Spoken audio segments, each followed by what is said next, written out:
Imagine Rome at its height, colossal, alive. The beating heart of an empire where emperors shaped the fate of millions and legions marched across continents.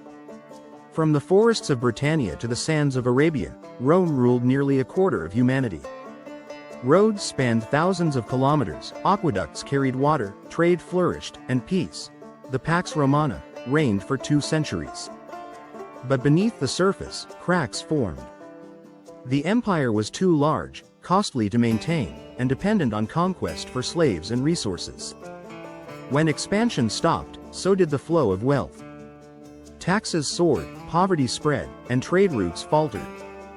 Inflation eroded confidence in money, and small farmers abandoned their land, seeking protection from powerful landlords, the early seeds of feudalism. Political chaos and civil war from 235 AD, Rome plunged into military anarchy. In 49 years, over 20 emperors rose and fell, many killed by their own soldiers.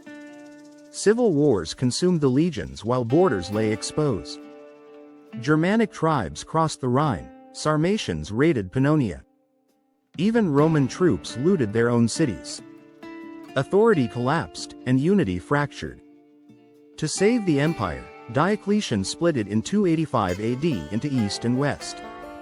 The East, rich in trade and fortified cities, endured.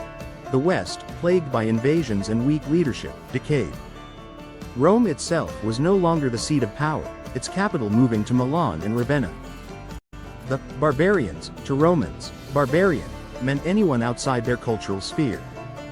In reality, these were diverse peoples: Goths, Vandals, Franks, Saxons, and the fearsome Huns.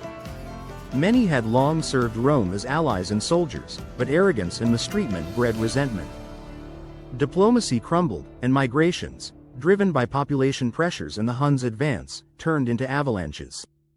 Rome had once absorbed newcomers as foederati, granting them land in exchange for military service. But broken promises, corruption, and prejudice led to conflict. The Battle of Adrianople, 378 AD, when mistreated Goths rebelled, Emperor Valens confronted them without waiting for reinforcements. The result? A catastrophic defeat, Valens killed, and 2/3 of the Roman army destroyed. This marked the moment when barbarians became a decisive force in Roman politics and war. The scourge of God from the steppes of Central Asia came the Huns, unmatched in speed and ferocity. Under Attila, from 434 AD, they became a disciplined war machine, raiding the Balkans, threatening Constantinople, and demanding tribute. In 451 AD, Attila invaded Gaul, prompting a rare alliance. Roman general Flavius Aetius and the Visigoths united to halt him at the Battle of the Catalaunian Plains.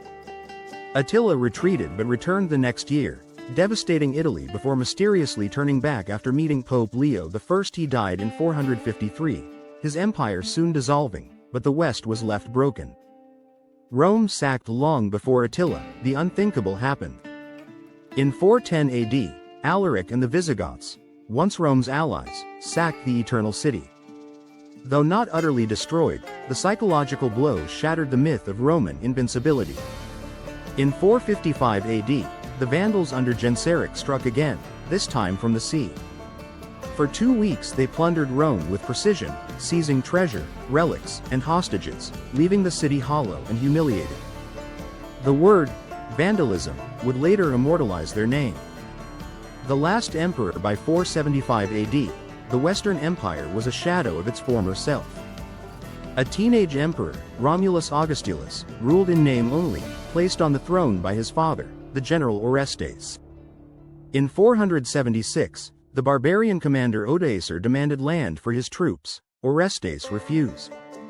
Odoacer deposed Romulus without bloodshed, sending the imperial regalia to Constantinople and leaving the Western throne vacant. There was no grand battle. The empire ended in silence, eroded from within. Rome's legacy, the fall of the Western Roman Empire, didn't erase Rome's influence. Its laws, language, architecture, and religion endured, carried on by new kingdoms and the Byzantine Empire in the East for another 1,000 years. In the West, medieval Europe rose from its ashes, rural, fragmented, but still shaped by Roman foundations.